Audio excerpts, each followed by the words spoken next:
Hello everyone, I'm Rich Nation. And I'm Mary Kay Grimaldi. This is Shell Point Today for Wednesday, January 28th. On today's show, we'll be hearing from Jeff Cory, Executive Director of the Legacy Foundation, and we'll get a preview of an academy class on education in America. Before we get to that, we want to remind you about several events coming up tomorrow. First, it's Beach Day at Delnor Wiggins Pass State Park. Cost is $16, including a picnic lunch. Sign up at either service desk and be ready for pickups starting on the island at 8:30 a.m. Approximate return time to Shell Point is 3 p.m., and there will be a stop for ice cream on the way back. Also tomorrow, Dr. Andrew Fallweiler will be making a presentation on sports and overuse injuries to the shoulder at 1:15 in the Social Center on the island. Sign up is required. And then tomorrow evening will be a concerts and conversations event. Cellist Evan Druckmann and pianist Richard Dowling both have extensive international resumes playing on many continents. This is sure to be a unique performance, and you get to socialize with the artists and get to know them too.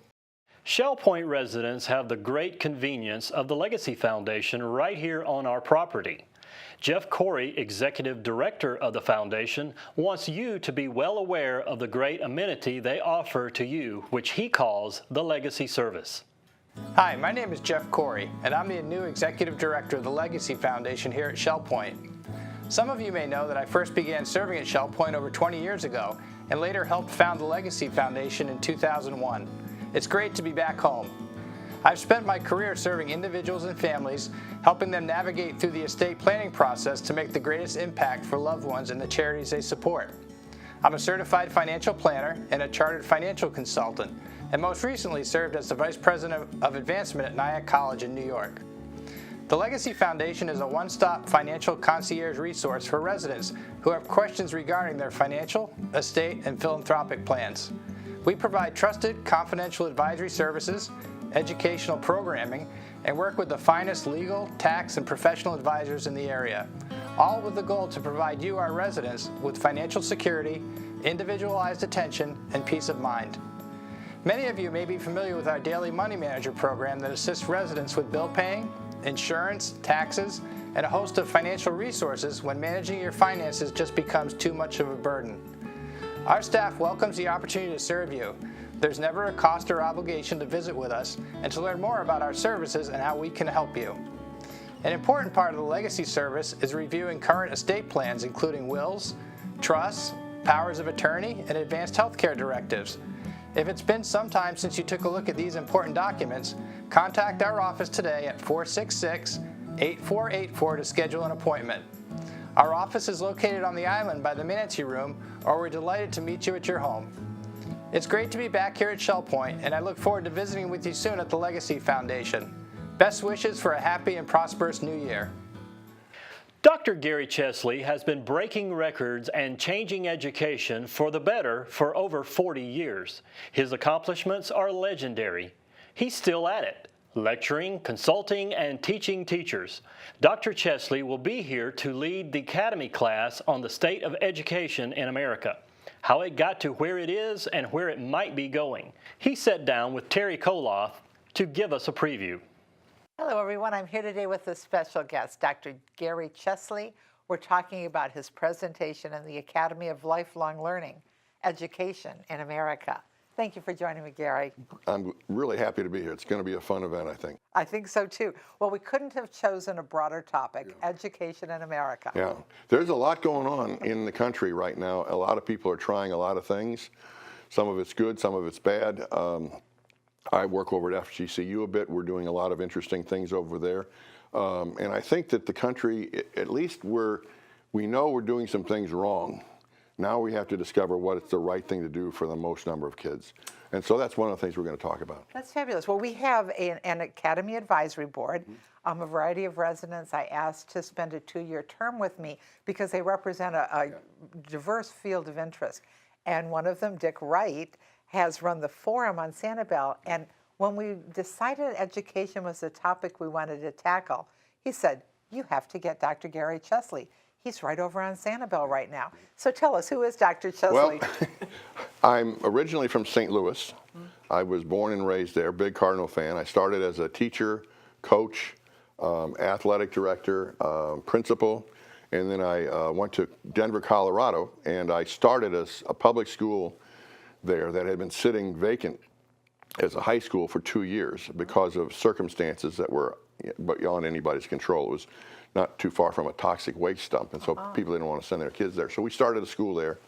I did that for a number of years, and then I went to Connecticut and was a principal for a very short period of time and ended my career after 14 years as superintendent of schools. So I've done that. I'm working, have worked with the Connecticut Department of Education. They have 12 universities in Connecticut that prepare teachers, and so I've done that, trying to change the nature of teacher education so that we prepare better teachers. 50% of our young teachers quit in the first couple of years. 50%. We need to stop that. So we need to better prepare them. And so that's my interest, and that brings me to FGCU right now. So I'm having fun doing all this. So an athletic director, that brings to mind motivation. Yeah. Motivation must have been kind of a key point that has taken you so far in the realm. Yeah, you know, my father was a motivating character to me. And when I was a young man in St. Louis, we moved there. And it shows you how things are supposed to happen. I got a job at a hardware store, believe it or not. And the gentleman who owned the place said to me, I hear you're interested in college, and I was, and that you want to be a teacher. And I said, yeah, I do. And he said, okay, I'll make you a deal. My pay at that time was $2.25. That was the minimum wage at the time. He said, if you go to college and enroll in an education program and stay in there, I'll pay you $5 an hour every time you come back here for a vacation, for a long weekend, for the summer. If you change majors, you're fired. Oh. So that was motivating. Yes. And then I, in turn, was motivated when I became principal of that high school some years later. I invited him to my first graduation, and he sat in the front row. So he got to see the whole thing go full circle. It's a wonderful story. Yeah. Well, when we think about education, every single person who pays taxes invests in the education. Yeah. Everybody who invests in education invests in our future. No wonder we're all so concerned about what's happening with our money. Yeah, and you know, one of the things that is interesting as I've gone through and prepared for this presentation, I've read a lot. And it's not that I've found anything that I didn't know, but it confirmed a lot of things. There's so many things we think we know as citizens and taxpayers that aren't quite right about teachers and about schools and about competition and about the way things are structured and about the nature of poverty and how it affects and about all these test scores that you hear things about. So that's one of the things that I want to talk about is, you know, what do you think you know that's not quite right? And I know people will walk out of the presentation saying, you know, that guy was pretty smart. He figured this out. That's wonderful. Well, when I think about a teacher, and I am a teacher, we all have a teacher in mind, you know, in our memory, who was very, very special to us. And we kind of think, oh, they have it easy. They work 9 months a year. They have a vacation. But when we think of what they actually do with our children, it boggles the mind, doesn't it? Well, I'll give you an example of that. Just yesterday, I spent my day over at Three Oaks Elementary School, which is out by the highway. And I have 7 students over there who are learning how to teach. And I think they started last week, somewhat cocky, confident. I've been through this. You know, I'm going to graduate in a few, 2 months or so. I got this. And then we put them into a class of kindergartners all day. When I met with them at 2 o'clock, they realized they didn't have anything. They didn't have a clue. And so we sat for an hour and a half and sort of processed with 7 kids, what'd you see about behaviors? You know, you got a group of, you know, 18 kids who just love life. And they want to share that life moment to moment with you as a teacher. So it's an exciting profession, and what we need to do is be much better at training these young people to be great teachers, because you want to be that anchor in a kid's life that they can point back and say, you know, Mr. So-and-so, Mrs. So-and-so made me who I am today in the way I think. They got me started on the right track. Now, in our description, Gary, we said there's some important questions. How did schools evolve to where they are today? what do we think that's wrong? Which silver bullets didn't work? What 10 things can we do now? Your extreme example of being an education expert can probably help us by narrowing down to what's really, really important here. I'm going to lay out some things that I think people will buy into. You know, we're largely in a very polarized society right now. But when we do this presentation, I'm going to throw things out and say, here's what I'm thinking. Can you agree with this? And there was a time when I was at the Rose Garden and my school got this big award, and Dan, and I'm going to tell this story at the presentation. Dan Rather came up to me in the Rose Garden, and he said, I understand from what I've read that you really have a national reputation and you're a great principal. And I'm thinking, okay, he's setting me up. There's something coming here. And he said, so what do you want for your kids? And I thought, well, that's a pretty profound question. And so I said, I thought about it, and I said, I want 4 pretty simple things. And I said, okay, first of all, I want my graduates to be good kids, okay? You know, you're shaking your head. You know what a good kid means. Yeah. We kind of know. If we say that's a good kid, we kind of have a definition in our mind. That's one. I want our kids to be able to make good decisions and appreciate that they're not always easy. Right. And kids struggle with that. I want our kids to earn an array of opportunities for themselves. Don't close doors. Have a work ethic, you know? And you're shaking your head, which parents do that. Sure. When you hear that, you say, yeah, that's what I want. And then lastly, I want every kid that, when I hand them the diploma, I want them to feel like they owe the community something, that they got to give back, that's a burden that they have. I need to give back. So I used to say to my parents, so I'm handing this diploma, and the ceremony ends, and if you and I can agree that kid of yours exhibits those 4 qualities, we've done a hell of a job. And that's what it's about. That's fabulous. That's what it's about. I look so forward to this presentation. I am going to have fun with it, and I know the audience will. They will. So please make every effort on Thursday, February 5th.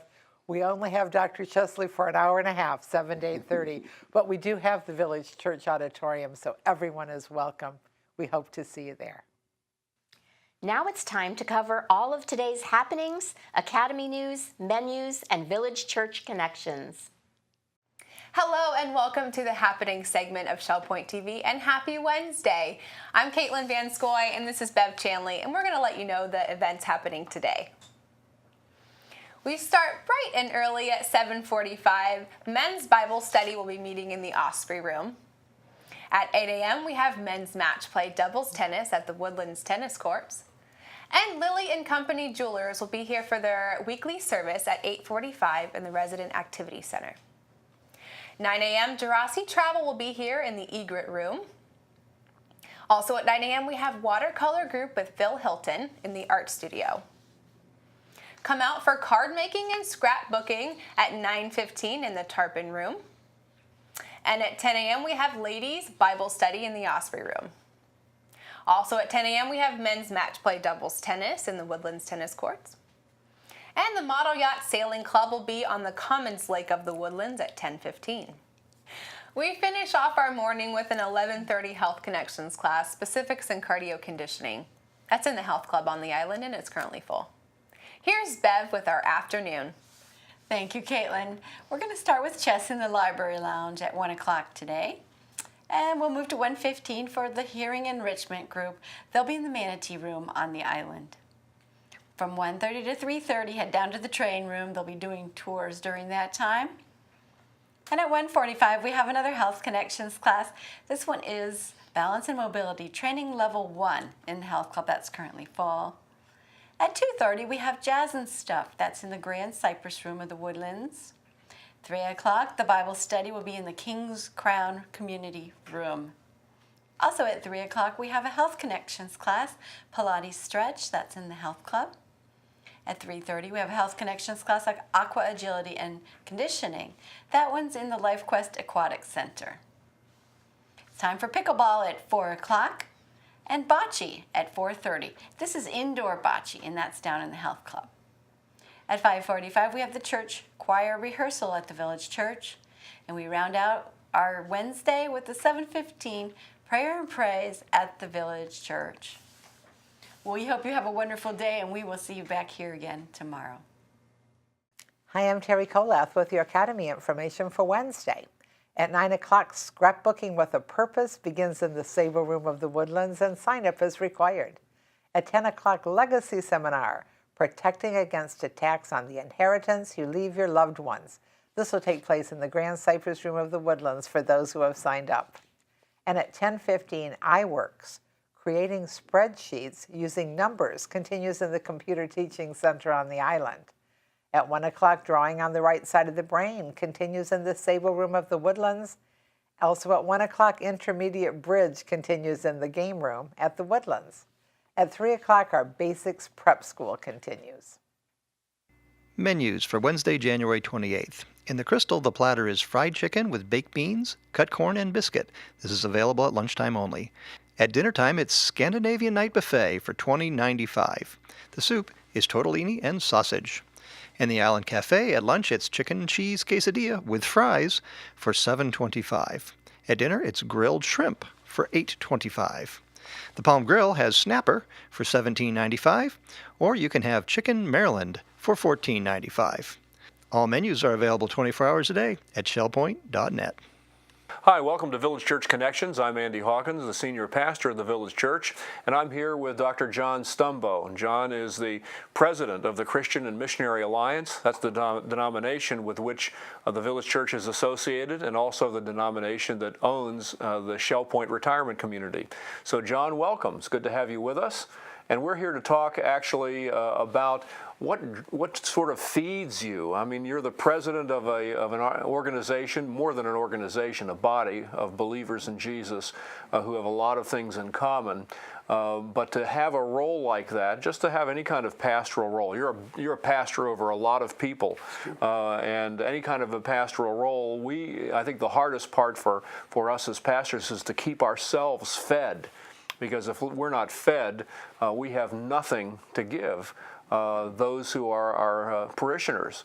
And so what feeds your soul these days? What are some of the things that drive you, and what kinds of things are you reading that have been especially valuable to you? We'd love to hear that. Well, thank you for acknowledging, Pastor Andy, that the soul of the leader is essential, and that we are the ones who are responsible for the care of our own souls. I used to think when I was a pastor, if I take care of God's church will take care of me. That was a bad formula because I was putting my own soul care onto the responsibility of others. And yes, there's other things that people can do for me. They're encouraging, they pray for me. But when the day is done, we're responsible for the condition of our own soul, whether we're a lay person, pastor, or president of a denomination, whoever we are. And we see it, by the way, in pastors can very easily dry up because they give out, they give and give and give, and it's easy to get preoccupied with all the events in a schedule. We end up waking up after a year or two wondering, where are we? Yeah, that's right. Why do I feel so shriveled? That's right. And Pastor, can I just say to you that every time I meet you, it seems like you're fresh and alive, and so you must be doing something as well to nourish your own soul. But I commend whatever you're doing to continue on. You're absolutely right about needing to do it ourselves and be responsible for it. So tell us, what feeds you these days? Well, so spending time in the Word is essential for me, and to do so in a manner that allows for some reflection. I cannot say I do this every day, but when I get past the surface reading of a passage and try to begin to listen to what the Spirit of God is saying to me in that passage, and to place myself in the story or in that historical situation or the poetry that's being written, as the Scripture is full of so many varieties of text. But as I try to listen, I feel the Spirit of God uses the Word of God to minister to the people of God. Absolutely. And so one current example would be in the last months, Isaiah 40, which is a very familiar passage, verse 31. Those who wait upon the Lord shall renew their strength. They'll rise up with wings like eagles. They will run and not grow weary. They will walk and not be faint. I've quoted that verse, known that verse for decades, but just one passing comment in a book, and I didn't even like the book that much, but one passing comment in a book that just said that word wait means to twist or turn. Well, I thought, now that's interesting, because there's a kind of waiting that creates strength, according to that verse. Those who wait upon the Lord shall renew their strength. There's a strength-giving kind of waiting, but some of the waiting that I've done through the years didn't exactly increase my strength. You know, the kind of waiting of a bored teenager, you know, waiting for this thing to get done. Well, that doesn't increase strength. Or the kind of waiting of a husband pacing back and forth, waiting for his wife to get ready for this event that we're late to, you know, and that kind of waiting doesn't increase. I'm not touching that one with a 10-foot pole. or the kind of waiting in a hospital lobby, where a friend or a spouse is in surgery and the person in the lobby is waiting, but with great anxiety, you know, and blood pressure up. That kind of waiting doesn't increase strength. Those who wait upon the Lord will renew their strength. There's a kind of waiting that's strength renewing, and the kind of waiting that Hebrew word refers to twist or turn, like the turning of a head, the craning of a neck, with expectancy to see where is the answer coming from. The Lord is coming to this situation. The Lord will enter this situation, or he's already here. But I just haven't been able to see his presence yet. Where is the Lord at work in this situation? Expectant waiting, that kind of waiting renews our strength. Well, I've got a few unanswered prayers, or, you know, in the terms of I don't know what God's doing yet. Right. In my life and prayer journal. But join the club. Yes, exactly. We all do. But when you have a spirit of what's God going to do next, that kind of waiting renews our strength. That's fascinating. And that's the kind of thing that I think it's not just that a person in your position would profit from, or even a person in my position. All believers in Jesus would, I think, would relish that kind of experience in a devotional kind of context in which we spend time in the presence of the Lord, in the presence of His Word, with that kind of reflection, and we get insights like that, don't we? Yeah, fascinating. Well, I appreciate you sharing that with us, because I'm gratified to know that the soul of my president is being nourished on a daily basis, and that's something that I certainly need to do and want to do, and do as much as I'm able to do. And I trust that all of you will experience that same kind of joy that comes when the Lord meets you where you are as you spend time in the Word. And so we're delighted that John has been here with us today, and ask that you'll hopefully see you soon here at the Village Church, and on one of the opportunities that we have to cross paths here on the Shell Point campus. Blessings to each and every one of you. We'll see you soon. We're glad you joined us for today's show. Tune in tomorrow when we'll find out about a party coming up that looks to the night sky, the Star Party, and we'll hear about the presidents and their first ladies. Until then, this is Shell Point Today for Wednesday, January 28th. I'm Rich Nation. And I'm Mary Kay Grimaldi. And from all of us here at Shell Point TV, we hope you have a great day, and we'll see you tomorrow.